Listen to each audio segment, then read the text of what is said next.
Hello, I am Pastor Jeanne Aamot, and I am delighted to be the new Visitation Pastor here at St. Andrew Lutheran Church. I also serve as a chaplain at Praha Village, which is a senior living community in New Prague, Minnesota. Just to give you kind of some quick background about myself, I served 3 different congregations from 2008 to 2018. I am married to Greg, and we have a 19-year-old son, Manny, and a nearly 13-year-old chocolate lab named Moose, who we love and adore as well. I attended Purdue University for my undergraduate years, and my degree is in meteorology, or actually atmospheric sciences.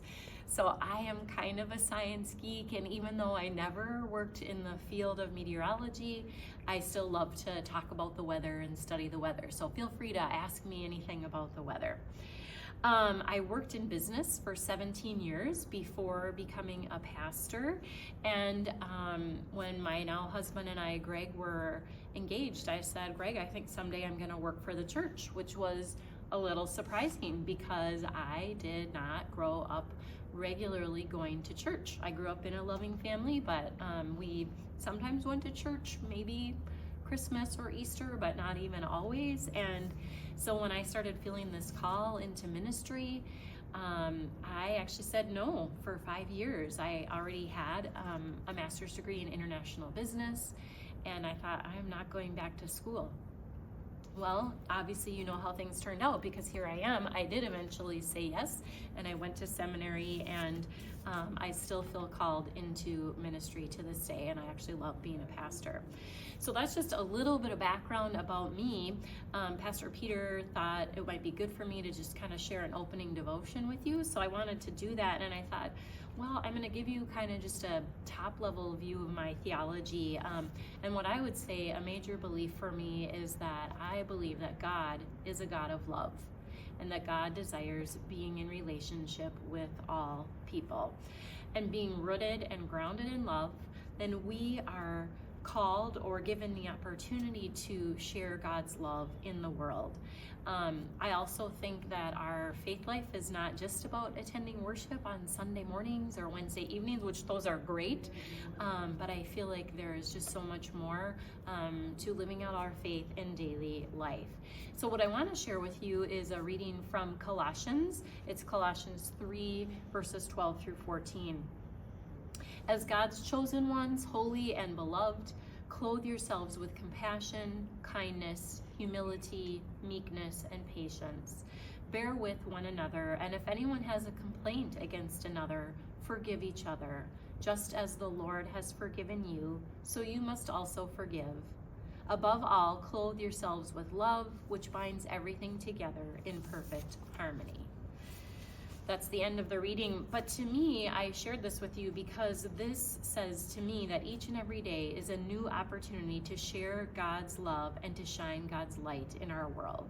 And notice that it first starts with God as God's chosen, holy, and beloved. That's you and me and all of God's people. We are, again, called or given the opportunity to put on these garments of grace, is some of the language that we heard, that are new each and every day. And not only do we get to wear the garments of grace, but we also get to use our voices and our actions to clothe ourselves with compassion, kindness, and humility and patience that God has first given us. And you might be thinking, well, that's easy because you're a pastor, right? Well, my first call, I served with a pastor who told the congregation, we pastors are no closer to God than any of you. We just have a public calling to ministry. And so here's the thing, we pastors need God's grace and God's forgiveness and mercies new every day, just like all of God's people. I admit, when I'm driving in the car, I need to be reminded, tapped on the shoulder, of God's patience in my life, that I need to be patient with other people. When I meet somebody or know somebody who has a very different worldview from me, I have to be reminded to say, all right, I need to extend compassion and hear this person and try to understand their perspective. So finally, I'll just wrap up here by saying, indeed, we do live in a tumultuous time, and we might be inclined to say, well, it's worse than it ever has been. But friends, in Jesus' day, life was equally tumultuous then. So whether then or now, this picture of living in God's grace, being grounded in love and harmony, what a wonderful image. And we are called to be a part of that. We are called to share that with one another. And so that is not just good news. To me, it's transforming news. So let's encourage one another and forgive one another and bear with each other, walking in our daily life, being beacons of hope, beacons of light, and beacons of grace. Let's walk together in love, and I look forward to meeting you in person. God's grace and peace be with you.